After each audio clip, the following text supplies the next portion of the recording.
Terminado o expediente, passaremos agora ao tema livre, escrito por primeiro vereador professor Giovanni. Tem 15 minutos de palavra, podendo ou não ceder a partes.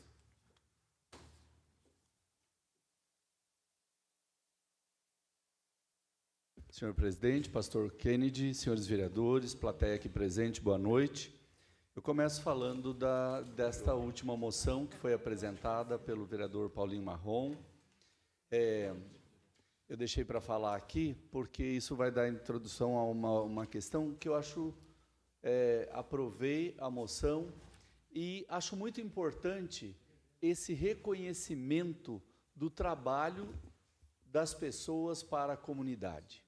Temos acompanhado o trabalho do Vande na rádio, lá com o Jair, participamos lá de uma entrevista, e foi falado aqui pelo vereador Túlio da forma com que ele lida imparcialmente, né? Porque não é fácil para um jornalista estar numa cidade pequena como Mairim, São Roque, entrevistando todas essas pessoas, os políticos, e ter uma imparcialidade, né? E a gente vê que o Vande sabe lidar muito bem com isso, lida com uma maestria, e ele realmente dá a oportunidade de todos irem lá, falarem o que pensam, e não são só os políticos, né? A gente vê que pessoas que querem se manifestar, é só entrar em contato com o Vande e o Jair, eles abrem o espaço da Giromix, é um espaço democrático, e realmente, como disse o Dr. Túlio, a comunidade mairinquense é que sai ganhando com esse trabalho magnífico. Então, está de parabéns, vereador Paulinho Marrom, pela moção. Faço questão de assinar e dizer que realmente é aí que está, né, o nosso trabalho enquanto temos esse instrumento que é a moção aqui na Câmara, que é reconhecer o trabalho em vida. Com muita tristeza hoje, ouvi aqui o nosso secretário falar do Cláudio Lux, né? Porque as pessoas que são boas, que trabalham pela sociedade, a gente não gostaria de ver partir desse mundo. Por quê? Porque elas têm muito a oferecer, elas querem fazer desse mundo um mundo melhor. Então, é muito triste quando a gente vê pessoas como o Cláudio Lux, meu amigo de tantos anos, né? E ele, sem dúvida nenhuma, era uma luz. Era uma pessoa fantástica, além do artista. Eu nunca vi o Cláudio Lux abrir a boca para falar mal de alguém, para reclamar da vida ou reclamar dos problemas do mundo. Todos os problemas ele encarava com tranquilidade, com calma, dava um sorriso, e aí vamos falar sobre esse problema.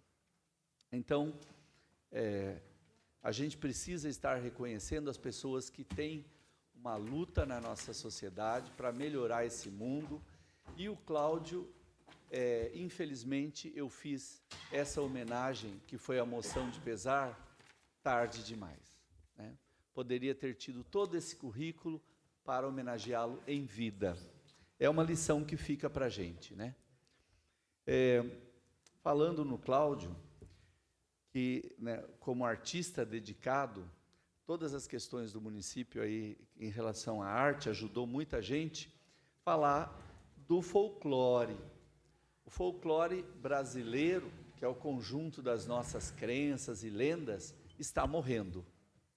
A cada ano, a gente vê que menos se fala, menos se lembra sobre o folclore. Folclore, que é o conjunto de crenças e lendas, são a riqueza de uma nação. Essas histórias que a gente ouvia muito na nossa infância estão morrendo. Então, hoje, com uma série de questões que são aí colocadas, né, às vezes a gente vê que a globalização ela é muito mais forte. E essa globalização vai decretando a morte do folclore. Um exemplo bem claro é a festa de Halloween. A festa de Halloween faz parte do folclore da cultura americana. Mas ela veio de uma forma tão forte com a globalização que se tentou, através de lei, colocar dia do Saci Pererê no dia 31 de outubro, mas não colou, né? A gente vê que não funcionou esse mecanismo legal. Então, embora as escolas regulares não possam promover festas de Halloween, elas continuam acontecendo fora dos muros da escola e com uma força muito grande. As escolas particulares podem, só as escolas públicas é que, por força de lei, não podem. Então, lembrar aqui que dia 22 de agosto é o dia do folclore e que a gente, como artista, vê com tristeza, né, o desaparecimento dessas histórias que enriqueceram tanto a nossa infância. Isso é o custo da globalização. Não estou dizendo aqui que a globalização em si é um processo ruim. Eu estou dizendo que é uma consequência. A perda da identidade cultural de um povo. Isso é triste, né? E a globalização é um fator determinante para isto. Falar que tive o prazer de participar de um grupo recém-formado que se reuniu sábado retrasado na AM, Associação Marinquense de Preservação Ferroviária, MPF, que se autodenominou Teia Mairink. É um grupo de pessoas que se reuniram para discutir os problemas da cidade e que maneiras elas podem ser, que esses problemas podem ser resolvidos. A questão do meio ambiente foi muito forte. Mairink tem vários problemas, a gente sabe disso, mas foi muito falado das questões do meio ambiente. Eu, é claro, fiz a defesa da necessidade de implantação de coleta seletiva, de reciclagem, é uma bandeira que eu tenho colocado aqui nesta casa, e levei esta bandeira, e é claro, tinha várias outras pessoas lá que também tinham isto como um propósito. Tem que ter um projeto para falar sobre reciclagem. Então, esse foi um ponto central do encontro. Quem quiser saber mais sobre este grupo, tem uma matéria na Folha de Mairink dessa semana. A Associação Mairinquense colocou uma matéria falando desse grupo, que são pessoas de diversas fontes aí da sociedade, né? E que estão preocupadas com essas questões. Foi colocada lá questões relativas à violência, à educação, mas recorrente, meio ambiente. E eu vou apresentar para vocês uma constatação que tive terça-feira da semana passada. Foi feita a varrição da rua Tomás Natali, ali naquela parte em cima do pontilhão, e foram recolhidos, então, terra, que vai se juntando ali com a chuva, terra e folhas. Adivinhem para onde foram esses sacos com terras e folhas? Para o caminhão de lixo doméstico. Olha o que está acontecendo em Mairink. Terra e folha sendo colocada no caminhão de lixo doméstico, aumentando o peso do lixo que vai para o aterro e, consequentemente, Mairink está pagando dos quase 6 milhões previstos para se descartar terra e folha. Eu já tinha falado de uma outra vez que presenciei ali atrás do cemitério. Agora presenciei na terça-feira passada, aqui em cima do pontilhão. Então isso não pode continuar acontecendo. Isto Mairink tem que rever.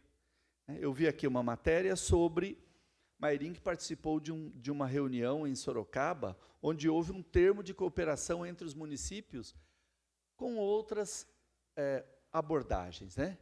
falaram sobre a questão da represa Tupararanga, falaram sobre a questão da construção da estação de tratamento de esgoto, mas a gente não pode esquecer do descarte do resíduo sólido lixo.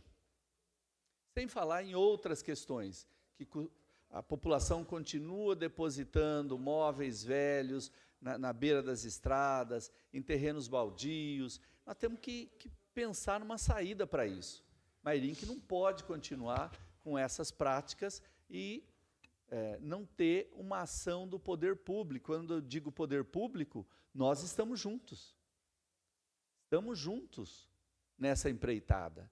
Então, a gente espera que haja aí, com maior rapidez, uma ação desse grupo Teia Mairink, que ela se torne uma parceira do poder público, para que a gente possa ver essas ideias que estão sendo lá apresentadas, que isso venha a acontecer com a maior rapidez. Né? Então, a parte, vereador. Pois não, vereador. Eu concordo perfeitamente com Vossa Excelência. Nós já fizemos, inclusive, solicitação ao prefeito, fizemos um projeto que foi vetado. O prefeito precisa definir uma área, um local onde as pessoas possam realmente descartar os restos de material de construção, os móveis velhos. Hoje, praticamente, não existe isso. Então, seria oportuno, realmente, nós continuamos trabalhando e cobrando para que isso venha a ocorrer, porque a gente realmente vê aí sofás velhos, geladeira, nas beiras de ruas, estradas principalmente, mas seria fundamental, volto a dizer, tanta área no município, que o prefeito encontre um local, através da sua assessoria, do departamento de obras, para que seja, então, um ecoponto descartado todos esses objetos. Obrigado, vereador. E falando nessa questão que o vereador Túlio levantou, da questão dos entulhos, passou hoje aqui um requerimento meu, para que o Executivo continue explicando a história da empresa Enova. Porque é uma novela, o Executivo me respondeu que é uma área particular, mas que ele não sabe quem é o dono, que ele não tem registro disso lá, não tem cadastro. E a minha pergunta foi, como é que se aprova uma empresa funcionar numa área que não se tem cadastro? Quer dizer que eu posso construir uma empresa em qualquer área do município? Eu não preciso provar que ela é minha? Eu não preciso provar que eu estou alugando, arrendando de alguém? Eu simplesmente vou lá e falo, viu, deixa eu funcionar aqui e está tudo bem?